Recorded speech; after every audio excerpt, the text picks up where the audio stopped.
Before the Fellowship was the greatest story you've never heard. I'm Dan. I'm Greg. I'm Cameron. Join us as we read and react to the Silmarillion by J.R.R. Tolkien. Last time we read about the elves' passage to the continent of Aman.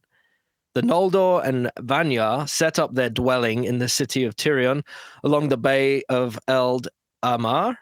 Some Teleri remained in Middle-earth.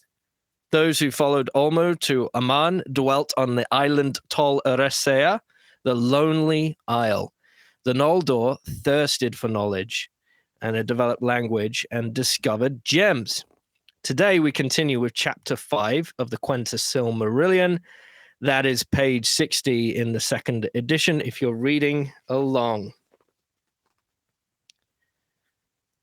The Noldor afterwards came back to Middle-earth, and this tale tells mostly of their deeds.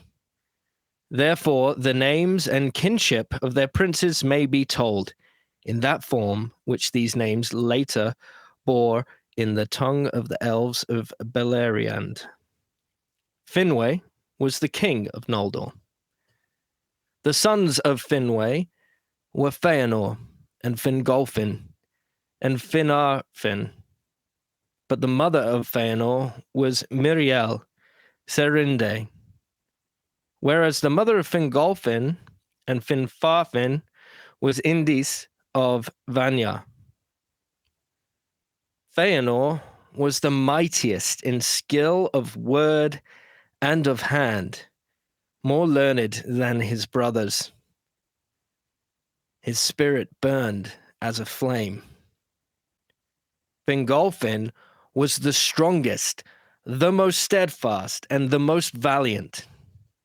Finarfin was the fairest and the most wise of heart.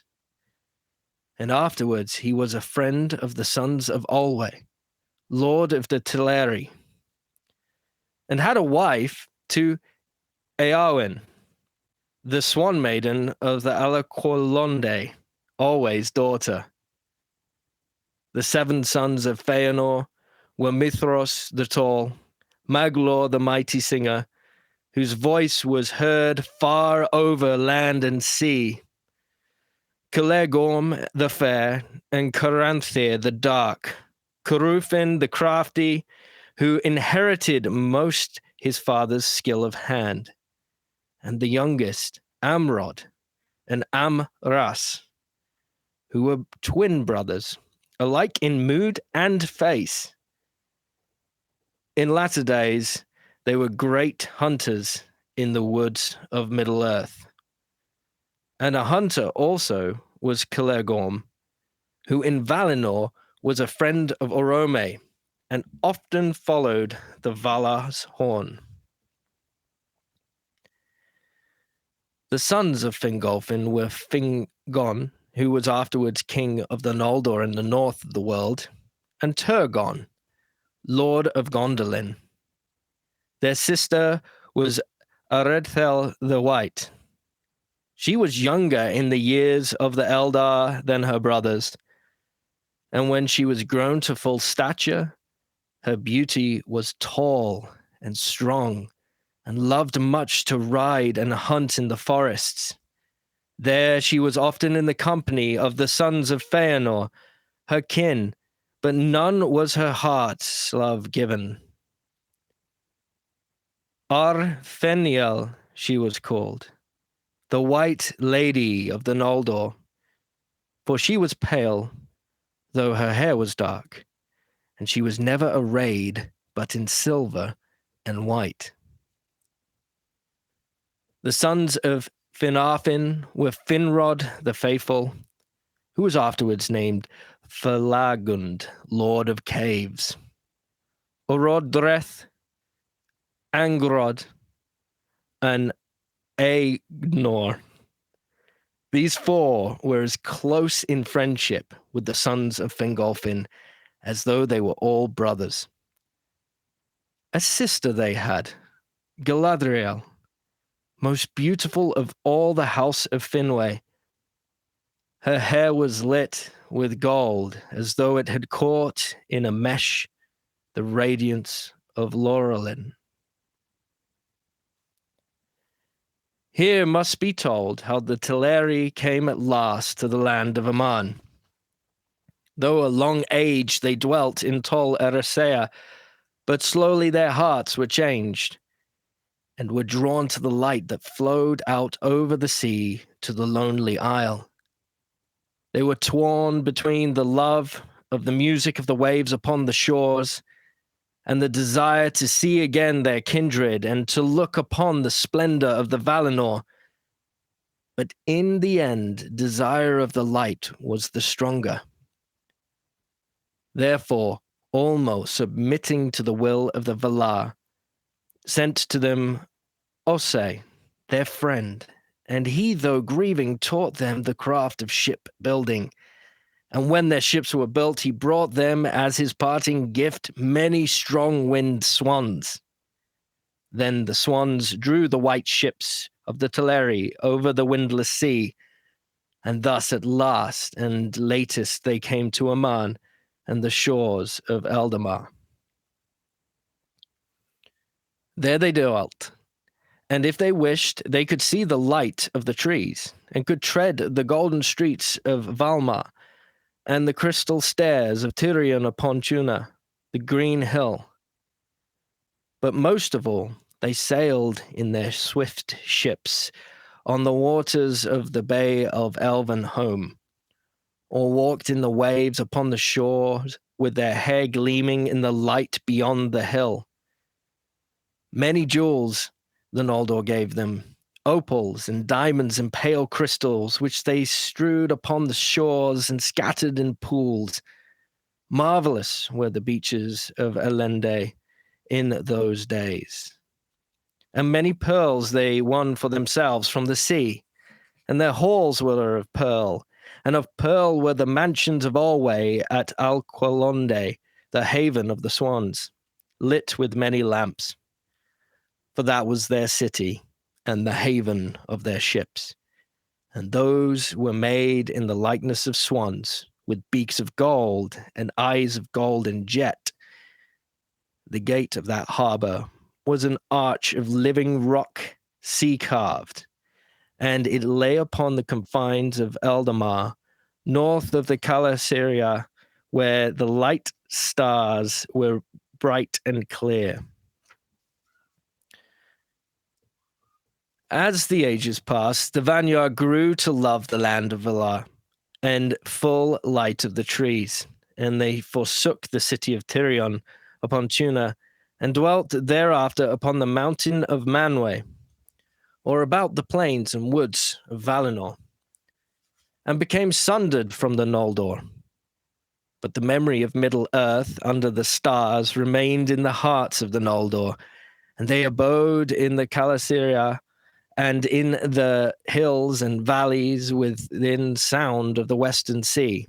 And though many of them went often about the land of the Valar, making far journeys in search of the secrets of land and water and all living things, yet the peoples of Tuna and Alqualondë drew together in those days.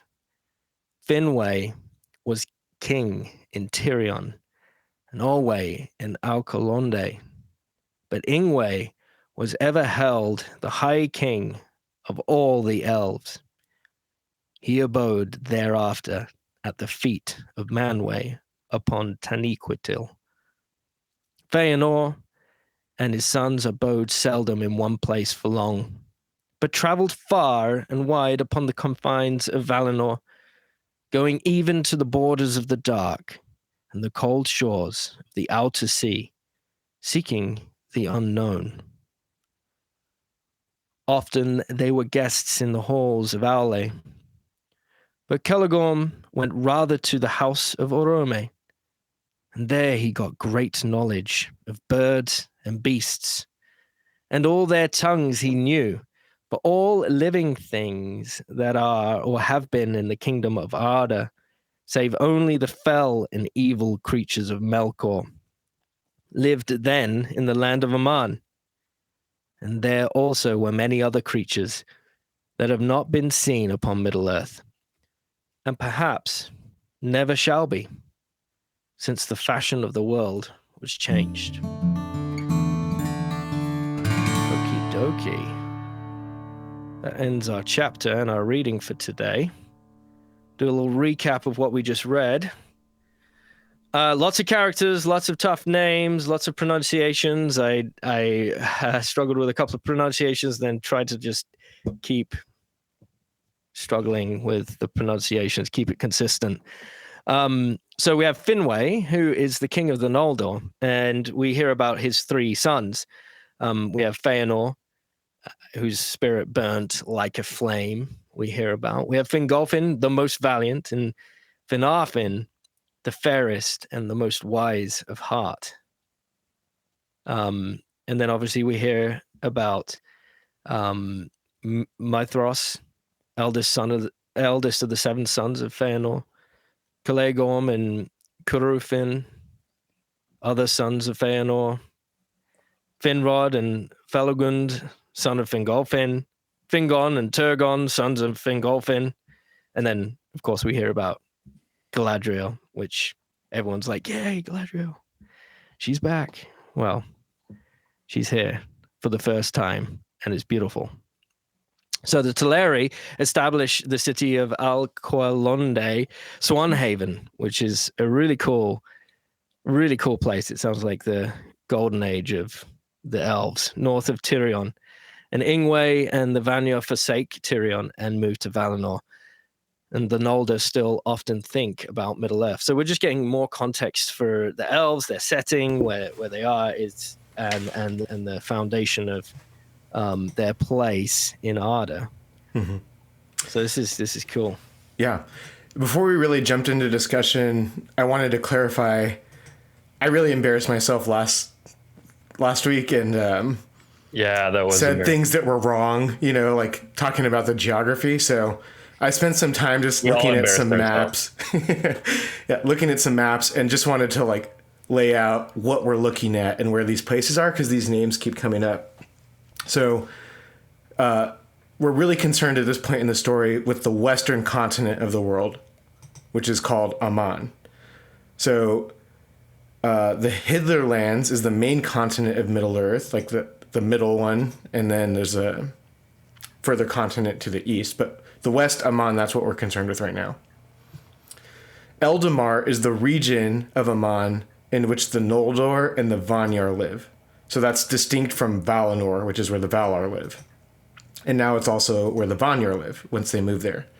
But Eldamar is that it's kind of the eastern part of the continent, and the name Eldamar is also known as Elvenhome, and it's the same name as the bay in that part of the continent, Eldamar. So that's kind of the broader region where they all live. Okay. So along the eastern side of the continent, pretty much along the ocean or the sea there, is the Pelori Mountains, which run north to south right through Eldamar. And they've mentioned this a couple times, this name. There's a gap in the mountains, Kalakiria, the Pass of Light. So there's a gap in the mountains, and in that gap is where the hill Tuna is, and that's where Tirion was founded, the city, which is the Noldor city. So that's kind of an important feature, because the world is still dark over in Middle-earth, but the light of the trees passes through. That's why it's called the Pass of Light. This gap in the mountains, the light from the two trees passes through the gap.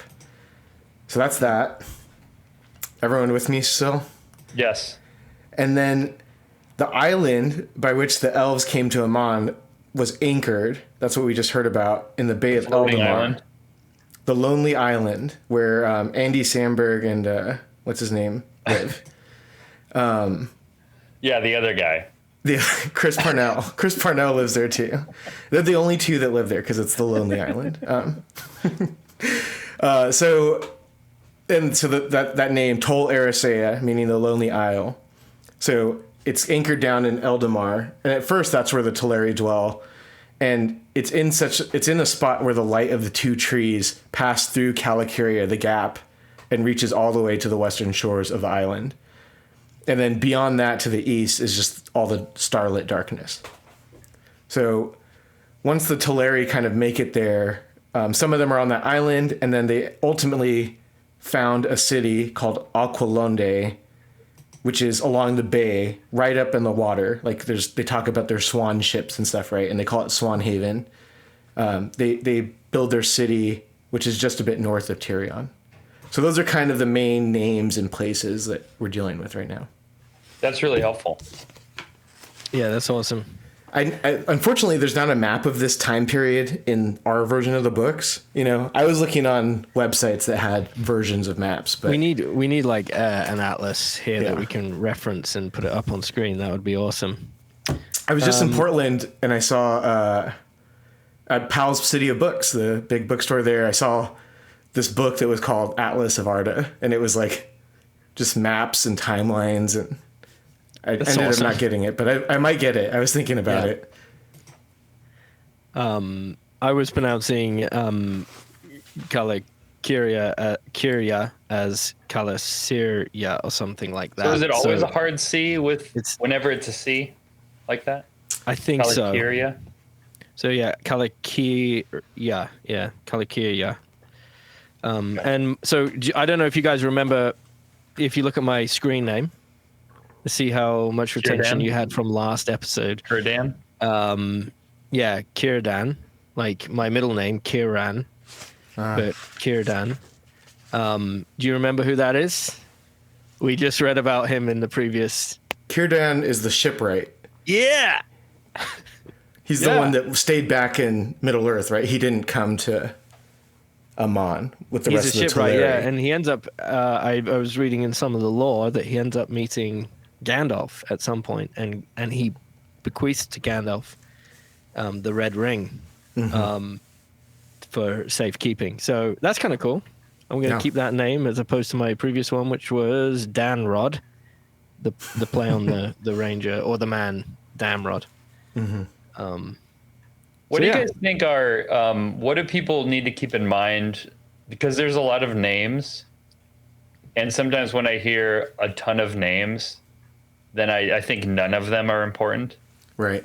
But are they all important? Greg, you've kind of done some searches through the book. Yeah, so I did our research. By research, I mean I have the text of the book in a Word document, and I did Command F for each of the names and put the total number of times that the names appear in the rest of the book. The tricky thing is some of them have multiple names, so this might not be totally accurate, but some of the names Dan said in the summary seem to be the most important. Feänor. Spoiler, Feänor is like the most important for this part of the story. Yeah. Finwë is part of the story too, his father, the king.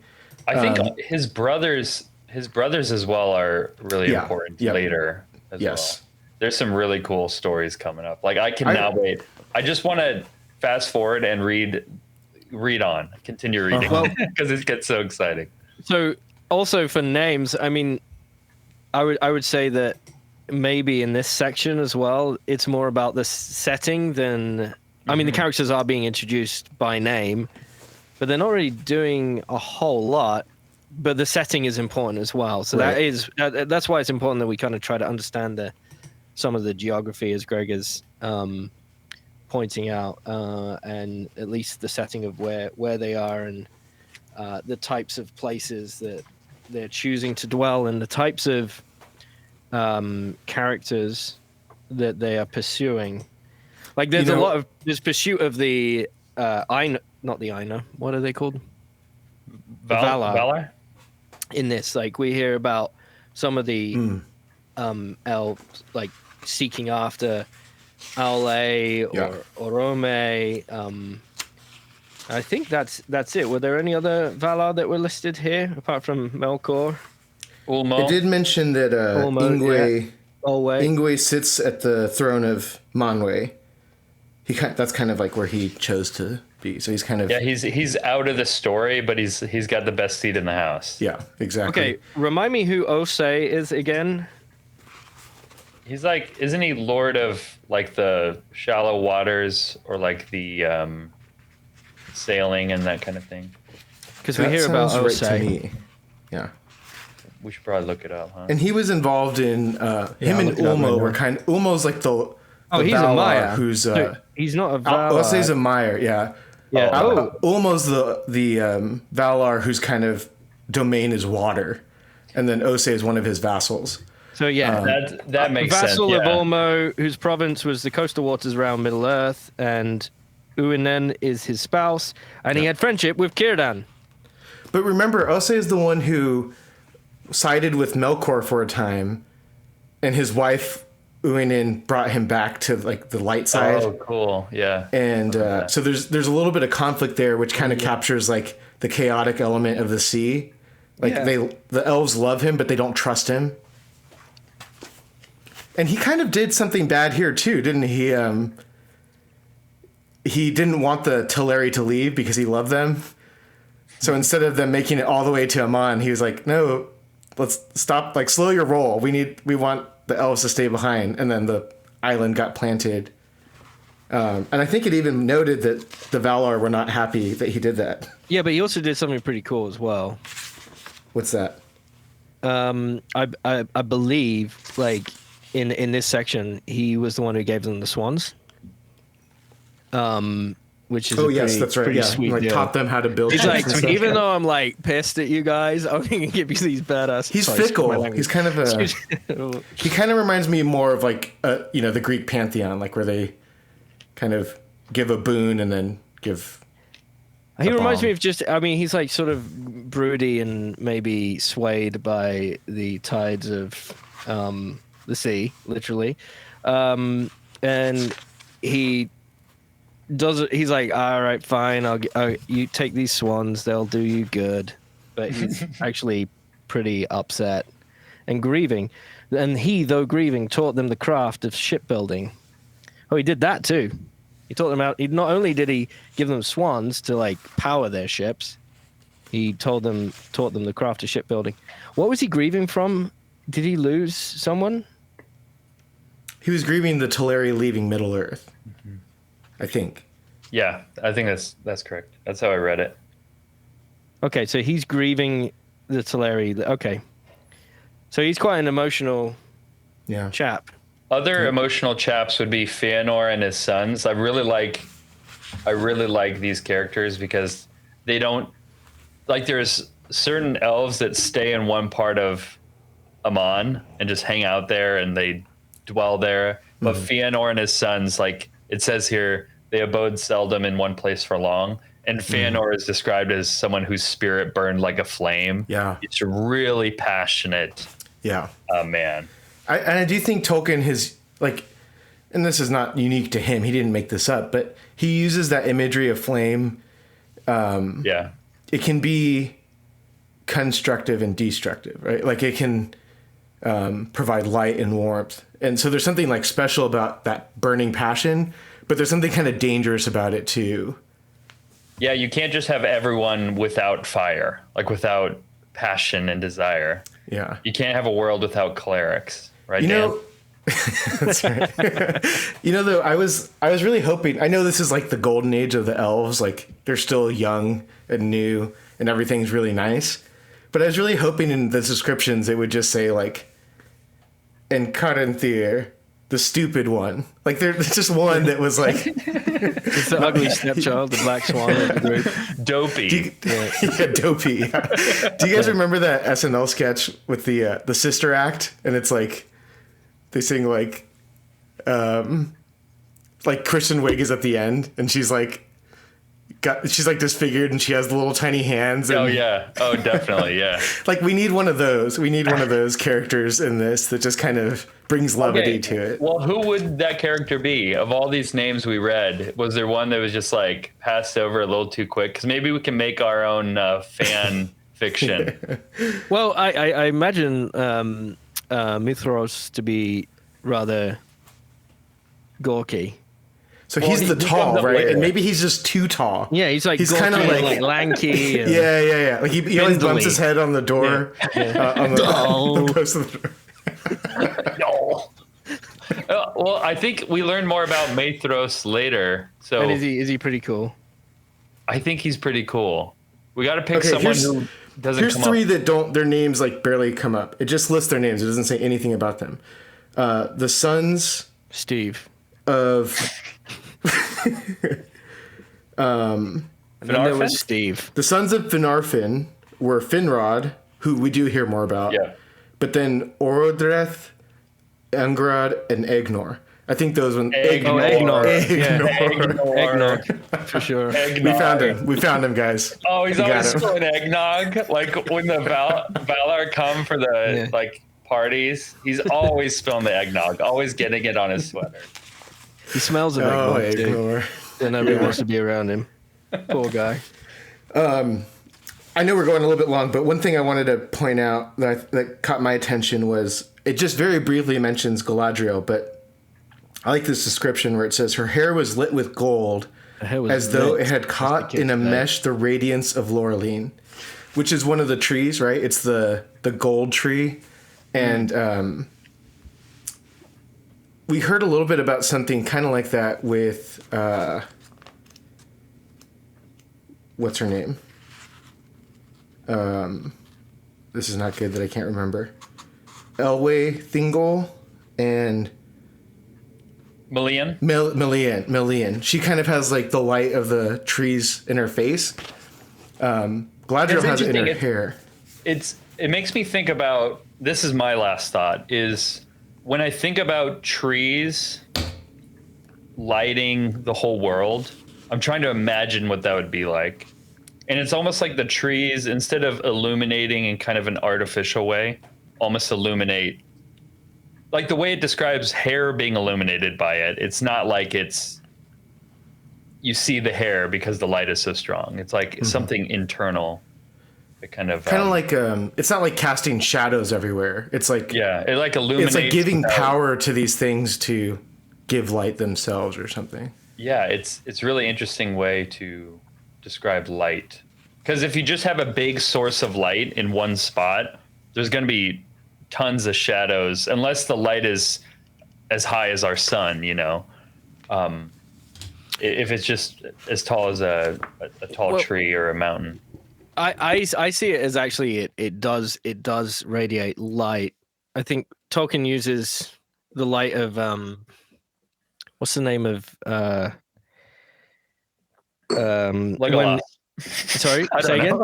Wait. So in Orlando Bloom. Return of the King, when Frodo and Sam eventually meet Shelob. What's the name of the passage they're going up again? It begins with a C, and I've forgotten what it's called. Curathungol? Is that it? Yeah, that sounds right. Yeah, Curathungol. Okay, so right behind Curathungol, or like right next to it, is the one of the places in Mordor, one of the big citadels. I forget which one.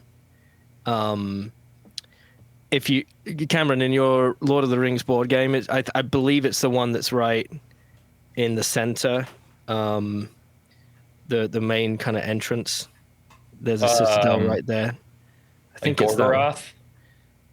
Maybe. Anyway, the point is that Tolkien describes that place has light, right? And he talks about it as a light that doesn't like reflect off anything. It doesn't give light, but it is exuding like this like fell light that just disappears into darkness. And you see it like I think they do a pretty good job in the movies where they show the kind of it's like glowing, but it's not like illuminating everything. So I envision the trees to be kind of the opposite of that.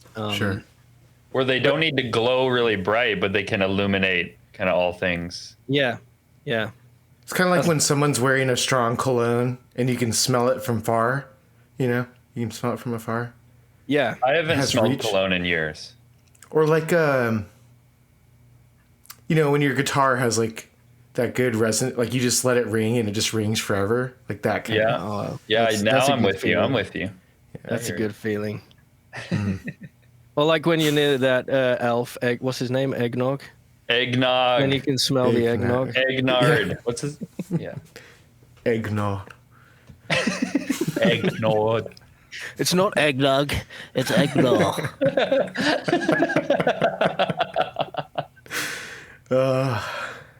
Anyway, if you guys like what you heard today or enjoyed any of the banter or found this valuable or useful, please go ahead and rate us 3 Silmarils out of 3.